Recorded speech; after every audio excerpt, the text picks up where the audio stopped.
Bonjour à tous, aujourd'hui nous sommes sur la presqu'île de Gien, sur le port du Niel, et on reçoit Simonetta Greggio. Bonjour Simonetta Greggio, Bonjour Emmanuel, comment ça va? quel plaisir de vous revoir ici. On va parler de Brigitte Bardot parce que c'est le sujet de votre dernier livre qui a été écrit après la réalisation d'un podcast sur cette flamboyante bébé, dites-vous. Et lors de la construction de cette série, vous écrivez une lettre à Brigitte Bardot, il y en a plusieurs d'ailleurs, mais elle ne vous répond jamais. Oui, c'est un roman épistolaire sans désespérer, en fait. Ça vient d'une vraie histoire. J'écris à Brigitte Bardot que je suis en train de travailler sur elle et pour elle, enfin en quelque sorte, pour France Culture. Et elle ne me répond pas. Et je lui ai écrit une deuxième lettre et tout le monde me dit mais tu verras, elle est absolument délicieuse, elle répond à tout le monde, elle met sa petite signature avec sa marguerite, tout ça. Rien du tout. Et puis troisième lettre, rien du tout. Et je me dis, mais pourquoi j'en ferais pas un livre? Alors voilà, il est à nos pieds, puisque nous sommes quasiment sur la plage, donc on est aussi pieds nus comme elle. Elle disait même, j'aurais été heureuse moi dans une roulotte à jouer de la guitare pieds nus. On lui rend hommage aujourd'hui, on est un peu dans cet esprit-là, bord de mer, pieds nus, la plage, c'était ça Brigitte Bardot.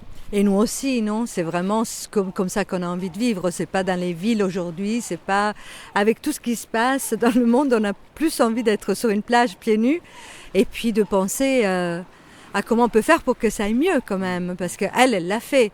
Elle a vraiment changé de vie à un moment donné où elle était encore sublime, elle avait 37 ans, elle était encore bankable, comme on disait, pas à l'époque. Pas très francophone, mais Non, allons-y. du Ouais. tout. On ne le dit pas d'ailleurs. C'est très très laid. Quoi qu'il en soit, elle était encore rentabilisable. C'est ça, oui. Mais Et, c'est une femme particulière. oui, c'est une femme Elle très- elle a de très mauvais côtés, elle a des bons côtés évidemment, mais vous dites je ne tombe pas amoureuse des gens, je tombe amoureuse des destinées. Oui, et puis elle a vraiment une destinée, vous le disiez tout à l'heure, flamboyante. C'était une femme qui, devant elle, n'avait pas un destin comme tout un chacun. Déjà, elle était un peu sublime. Alors, je sais qu'il y a un peu cette Marilyn d'un côté, Brigitte de l'autre, Ava Gardner d'un côté, et Rita Hayworth de l'autre. Mais Brigitte Bardot était quand même, à un moment donné, la plus belle des femmes selon la plupart des gens. Et il y avait une vraie bardolatrie. C'est-à-dire qu'elle a été... Enfin, excusez-moi du mot, mais pourrie par les paparazzi et elle a été poursuivie et harcelée comme s'il s'agissait d'une biche par les chasseurs. Elle ne se prive pas d'ailleurs de faire cette de reprendre, de filer cette métaphore. Alors on est à côté de Saint-Tropez ici, votre personnage s'installe d'ailleurs à la Madrague, elle se retrouve comme ça dans l'univers de Bardot, elle raconte les amants de Brigitte Bardot, et il y en a eu beaucoup, Jean-Louis Trintignant, Roger Vadim, Gilbert Bécaud, Jacques Charrier, des avortements aussi, et puis une naissance. Et ça c'est un peu le drame de sa vie, c'est paradoxal, mais c'est le drame de sa vie cette naissance. C'est le drame de sa vie, c'est le drame de la vie de son fils. Parce que cette mère, imaginez, qui était aimée par tout le monde, mais que lui n'arrivait même pas il n'arrivait même pas à être dans les bras de sa mère. Parce que sa mère, c'était la femme de tout le monde, sauf sa mère. Et je pense que pour Brigitte Bardot, ça a été terrible. Parce que être la mère d'un garçon dont elle ne voulait pas, elle devait se sentir prisonnière de cette naissance qu'elle n'a jamais voulu. Qui a été une vraie erreur pour elle, mais pour cet enfant, ça devait être désespérant. Et d'ailleurs, je pense qu'ils ont coupé les ponts depuis, enfin on le sait aussi, Brigitte Bardot est grand-mère et je pense même arrière-grand-mère, mais elle a coupé les ponts avec sa famille. Ça aussi, c'est une destinée. C'est curieux pour une femme qui a été aimée de tout le monde de ne pas être aimée par les siens.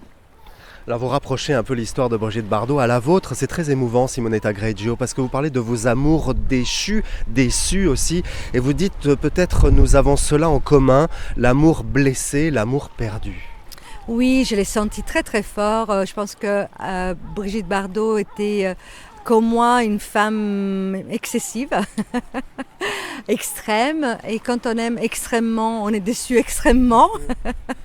Et je pense que c'est l'une des choses qui fait le plus mal. J'ai l'impression que le cœur brisé, on dit dans les chansons qu'on ne meurt pas de ça, mais moi je pense que si, on peut mourir du cœur brisé, bien sûr.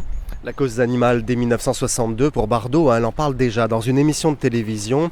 On trouve ça dans votre roman. Elle dira « J'aime les chiens et les hommes de manière déraisonnable ». C'est vrai, mais les seconds l'ont mérité bien moins que les premiers. C'est un peu la même chose pour moi. On m'a toujours dit, mais en fait, tu as vécu toute ta vie en aimant les hommes, en les aimant exagérément. Et maintenant que tu es plus âgé, tu te tournes vers les chiens. Mais non. Ça a toujours été le cas. C'est-à-dire que j'ai beaucoup aimé et les hommes et les chiens. Et comme elle, les chiens le méritent beaucoup plus qu'elle les hommes. Bon, on a des goélands autour de nous, hein. C'est vrai qu'on est un peu dans l'univers de Bardot ici, parce que tous ces goélands qui sont autour, cette mer, ce soleil éclatant, et puis cette consolation aussi, parce qu'être au bord de la mer, finalement, Simonetta Greggio, c'est une forme de consolation. Mais dans le livre, vous dites, Brigitte Bardot me console également. Oui, parce que je me dis que vieillir comme elle le fait, vieillir exagérément, encore une fois, parce qu'elle a eu 90 ans en 24, donc je me dis que vieillir comme elle, c'est quand même pas mal. Et vieillir à la mer, dans la nature, avec ses animaux, sachant qu'on fait du bien, parce qu'elle ne fait pas du bien que aux animaux, elle est aussi très très adorable pour les petits vieux des EHPAD. Elle a toujours eu ces deux côtés, cette espèce de terrible ambivalence. Oui, c'est-à-dire que d'un côté, elle a vraiment des hérissons dans les poches, et de l'autre côté, elle peut être incroyablement généreuse pour les causes qui lui sont proches, où elle veut vraiment être là. Alors de la presqu'île de Gien ici, on a fait un saut à Saint-Tropez, à quelques kilomètres d'ici. On va aller un peu plus loin, à peu près 200 kilomètres, l'Italie. On va dire un mot sur l'Italie, Simonetta Greggio, parce que vous avez publié une trilogie avant ce roman, avec notamment Dolce Vita, 1959-1979, ou Les Nouveaux Monstres, 78-2014. Vous aviez dénoncé sans embâge les dérives politiques et sociales de l'Italie. Giorgia Meloni, qui est la préférée de Donald Trump apparemment, qu'est-ce que cela vous inspire? Pas des très bonnes choses et je ne suis pas très optimiste, mais enfin nous sommes beaucoup à ne pas l'être. C'était quand même la seule dirigeante européenne à être présente à l'investiture de Donald Trump il n'y a pas longtemps. Et je me dis qu'il y a une espèce de convergence des luttes d'extrême droite, l'extrême droite mondiale. C'est pas très conspirationniste de dire ça, c'est malheureusement une constatation, une consternation j'allais dire. Et Meloni est aujourd'hui une femme qui œuvre dans ce sens et qui œuvre activement et pragmatiquement, je dirais, dans tout ce qui est déshumanisation des migrants, des hommes et des femmes comme nous, des enfants comme nous qui meurent dans la mer, mais aussi des femmes de chez nous, c'est-à-dire que tous les droits sociaux des femmes sont annulés ou annihilés en ce moment par une vraie volonté politique. Alors, je voulais quand même dire une autre chose, c'est que le nouveau ministre de la Culture remet la Bible